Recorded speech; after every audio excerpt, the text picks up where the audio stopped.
Let's go to some other issues though. We're talking about energy. I think this is really important because it's not just this future debate about nuclear. We've got a real crisis on the East Coast right now. The energy market regulator AEMO has said there's a perfect storm of cold weather, gas supply interruptions and ongoing low contributions from renewables at the moment. So not enough wind, not enough sun, which could mean no heating this winter, particularly down in Victoria, where the government's long held a vendetta against gas. It's particularly acute. The state's main storage gas plant is set to run out of supply by the end of winter. The drawdown from the Iona gas plant in Victoria has been halved from around 400 terajoules a day to an average of 200. It's done that deliberately to avoid it running dry. For more on this now and a sense of just how bad things could get, energy market analyst Saul Kavonik. Well, Saul, I wish we were talking under warmer climates and in better times, but these predictions that we'll actually run out of gas in Victoria, how true are they?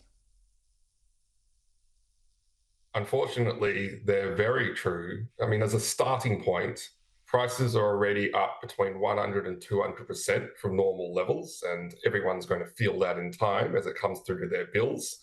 But this time around, Anthony Albanese and Chris Bowen can't blame the Ukraine war for the spiking prices like they did in 2022. We're looking at a point where by the time we get to the end of this month, storage could be down closer to 50% of normal levels at Iona. And that only leaves us potentially with a few weeks of storage left if we get those high withdrawal rates. And we're only 1 month into a 3-month winter. And so speaking with quite a few industry folk over the weekend, most are of the view that we're going to require a bit of hope and a lot of luck where we see wind generation, coal generation firm back up again and Longford deliver really well. And we have a summer warmer winter in order for us to not run short. And if we do run short, we're going to very quickly end up in the socialist world of rationing, where the government's going to determine where the gas goes, who gets it and who doesn't. How does industry cope with this? I mean, they absolutely need gas, particularly heavy industry needs gas. It's expensive as it is in Australia, but now there's a scarcity issue. Is this likely to impact business decisions to stay in Australia or take their money and go offshore?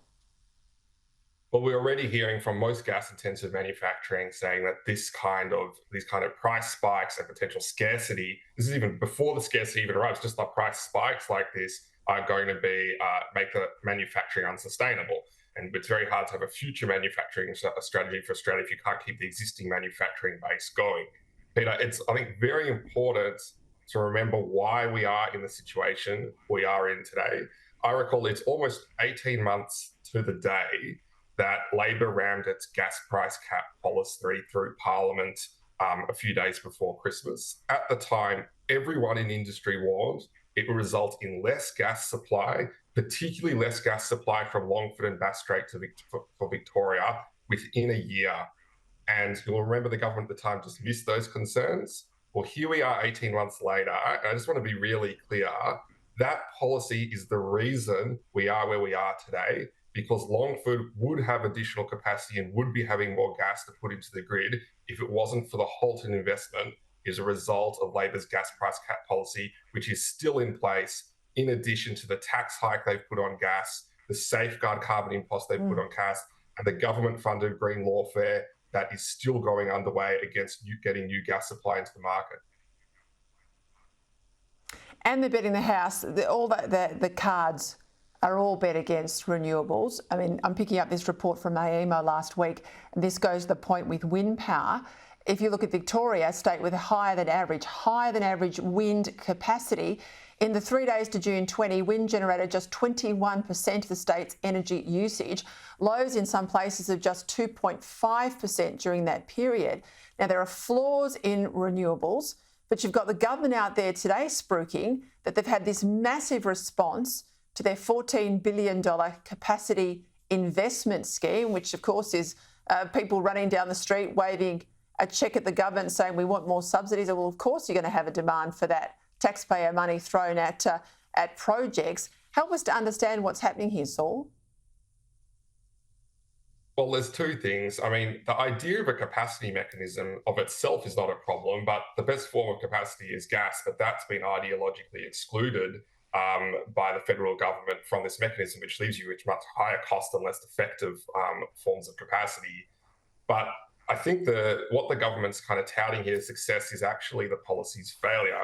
So when they talk about the capacity investment scheme, or CIS, being oversubscribed 7 times, what that actually means is there's a lot more projects out there that would have been developing in the private sector, but have now all stalled and aren't going ahead because they're waiting on the outcome of the CIS auction.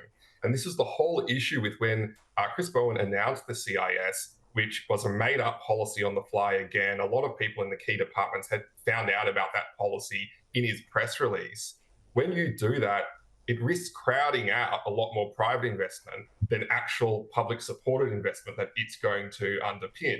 And ultimately, you still end up with a worse off system with less generation going into the grid, even after the success of the auction. It's grim. Saul Cavani, thank you for your time.